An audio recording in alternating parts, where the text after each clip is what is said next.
Hey VC, what's up? It's me, yours truly. I am back to post a quick video here. This is going to be a quick entry into Beth over at Miss 80s Movies and Music. This is her 250 subscribers contest.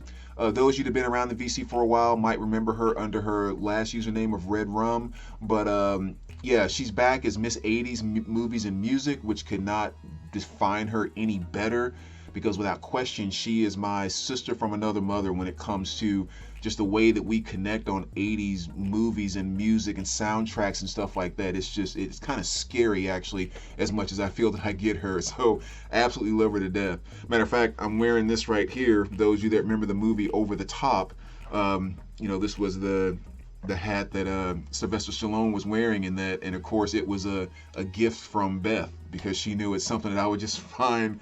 Like I said, we're here when it comes to that, which is just awesome. So she has her 250 subscribers contest. The link is down below. Go to her channel and sub. Just fantastic, all things 80s movies and music. But on her 250 subscribers contest, she's kind of playing off of the 250, and her questions were as follows. The first one is for the number 2, a good double feature, 2 films that would be great to watch back to back. I'm going with these 2 right here, which is Breaking All the Rules and Losing It, one of Tom Cruise's early movies there. I don't think this one ever went to the big screen. I'm not sure if Losing It did, but these are just 2 that are fantastic that I watch all the time. And for me, really, any movie back in the 80s, any comedy, especially kind of silly comedy about teenage boys trying to hook up with girls and all the silliness and stupid stuff they go through to do it, is almost golden to me instantly. And that's just 2 of the greats right there. And I would love to see those back to back on the big screen.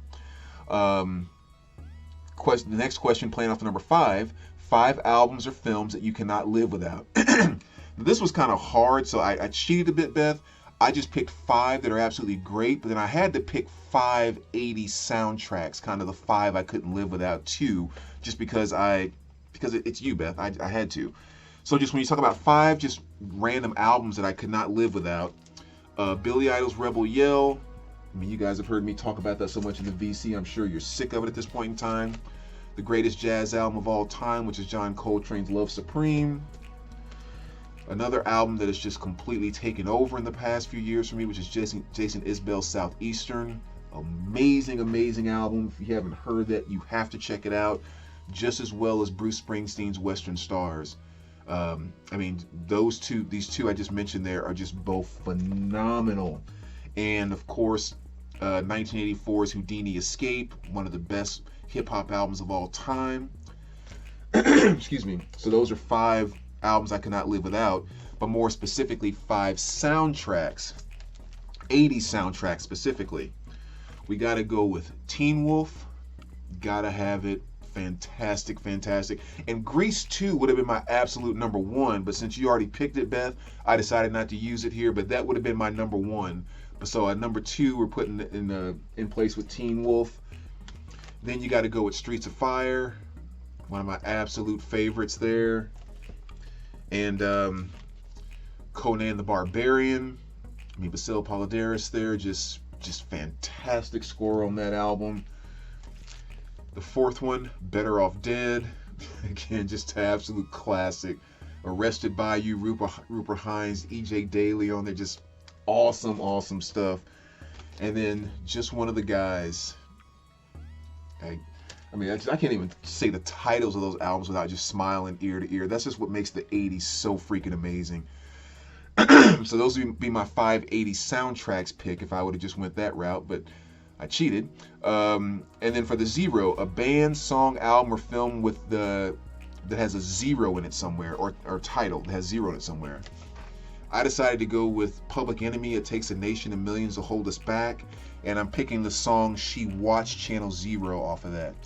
Awesome, awesome song, produced by Rick Rubin, who, excuse me, one of just the musical greats out there. You know, works with hip-hop artists, metal artists. I mean, he did Rain and Blood with Slayer. He did It Takes a Nation and Millions with Public Enemy. Then he went and did the American recordings with Johnny Cash.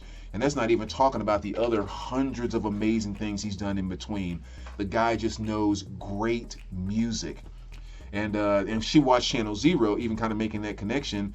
He took the riff that he did with Slayer on Angel of Death and put it on this Public Enemy album, and Public Enemy is just rapping over the Angel of Death riff on here too. So even just the way that he was bringing the hip hop and the metal world together, I mean, the guy just heard good music and captured it. He just didn't have up any walls, which is just awesome. So She Watched Channel Zero, gonna be my pick there. So anyway, there you go, Beth. I hope you enjoyed. Again, forgive me for cheating. I had to do something special just for you in there. And again, if you guys are not subscribed to her channel, get over there right now. You will not regret it. She is freaking amazing.